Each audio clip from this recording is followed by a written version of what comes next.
علیکم ورحمۃ اللہ وبرکاتہ۔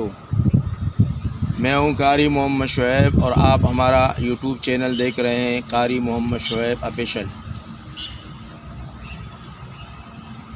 عید الاضحیٰ کی نماز کے طریقے اور تکبیرات زوائد کے ساتھ حاضر ہوا ہوں، کیونکہ یہ سال میں ایک دن آتا ہے اور اس ایک دن کے اندر بہت ساری غلطیاں نماز کے اندر ہو جاتی ہے، تو ان غلطیوں کو ختم کرنے کے لیے میں آج آپ کو نماز عید کا طریقہ اور اس کے تکبیرات کا طریقہ بتاؤں گا۔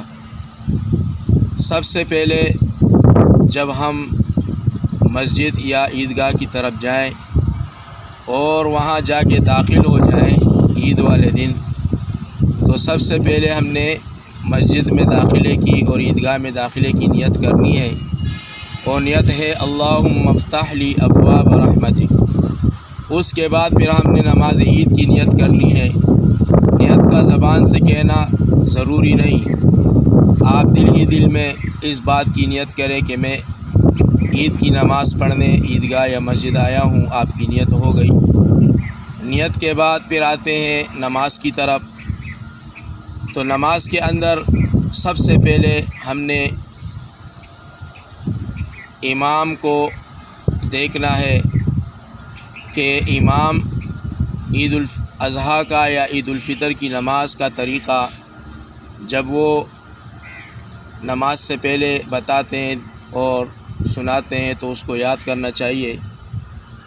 تو اس سے پہلے جو ہے نماز کے لیے ہم نیت کریں گے، اور نیت سادہ سا عام سا جو ہر نماز کے اندر ہم نیت کرتے ہیں، نیت کرتا ہوں 2 رکعت واجب عید الاضحیٰ کی نماز 6 زوائد تکبیروں کے ساتھ، پیچھے اس امام کے منہ میرے کعبے کی طرف اللہ اکبر۔ جب امام اللہ اکبر کہے گا تو یہ تکبیر تحریمہ ہوا، اور تکبیر تحریمہ کے بعد ثنا پڑھی جاتی ہے سبحانک اللہم و بحمدک۔ پوری کی پوری ثنا کے بعد پھر امام زوائد تکبیریں کہے گا 3۔ جب امام 3 تکبیریں کہے، پہلی تکبیر میں کانوں تک ہاتھ اٹھائے اللہ اکبر، تو اس کو باندھنا نہیں ہے بلکہ نیچے لٹکا دینا ہے۔ پھر دوسری تکبیر کے اندر اللہ اکبر، اس کو باندھنا نہیں ہے بلکہ نیچے لٹکا دینا ہے۔ اور تیسری تکبیر جب امام کہے گا تو پھر ہاتھوں کو لٹکانا نہیں ہے، نیچے نہیں کرنا بلکہ ناپ کے اوپر یا ناپ کے نیچے باندھ دینا ہے۔ اس کے بعد امام قرات شروع کرے گا۔ قرات کے اندر سب سے پہلے سورہ فاتحہ پڑھے گا۔ سورہ فاتحہ کے بعد کوئی بھی سورت امام پڑھے، اور اس کے بعد پھر رکوع ہوگا، سجدہ ہوگا، اور سجدے کے بعد 1 رکعت جو ہے وہ مکمل ہو گئی۔ اب جب امام دوسری رکعت کے لیے اٹھے گا تو سب سے پہلے سورہ فاتحہ پڑھے گا۔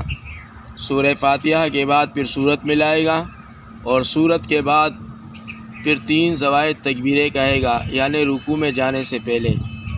سب سے پہلے تکبیر پر کانوں پر ہاتھ اٹھا کر اللہ اکبر اور ہاتھوں کو لٹکانا، پھر دوسری تکبیر کے لیے کانوں تک ہاتھ اٹھانا اللہ اکبر اور پھر نیچے لٹکانا، اور تیسری تکبیر کے لیے کانوں تک ہاتھ اٹھانا اللہ اکبر اور پھر نیچے لٹکانا، اور چوتھی تکبیر جو ہے وہ پھر رکوع کی تکبیر ہوگی، تو اس پر رکوع میں جانا، رکوع کرنا، سجدہ کرنا، اور اسی طرح تشہد پڑھنا۔ تشہد کے بعد امام سلام پھیرے گا دونوں طرف، دائیں طرف السلام علیکم ورحمۃ اللہ، بائیں طرف السلام علیکم ورحمۃ اللہ، اور اس کے بعد امام خطبہ پڑھے گا، خطبے کے لیے کھڑا ہوگا۔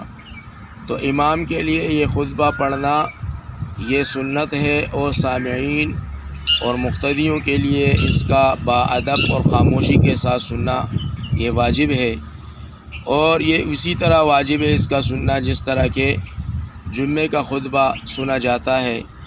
تو اس کے اندر کوئی ایسی بات نہیں کرنی، کھیل کود نہیں کرنا جس سے خطبے کے اندر خلل آ جائے اور اس سے ہمارا خطبہ سننا یہ اس میں گناہ لازم آ جائے۔ تو ان ساری چیزوں سے اجتناب کرنا چاہیے۔ یہ تھا عید الاضحیٰ بڑی عید کے نماز کا طریقہ اور تکبیرات کا طریقہ، اب انشاءاللہ ایک دن بعد عید آنے والی ہے، تو اس کے لیے سب سے پہلے اس پیغام کو شیئر کرے، عام کرے، تمام مسلمانوں تک اس پیغام کو پہنچائے تاکہ وہ اس کو دیکھ کر سیکھیں اور اپنی نمازوں کی حفاظت کرے۔ السلام علیکم ورحمۃ اللہ وبرکاتہ۔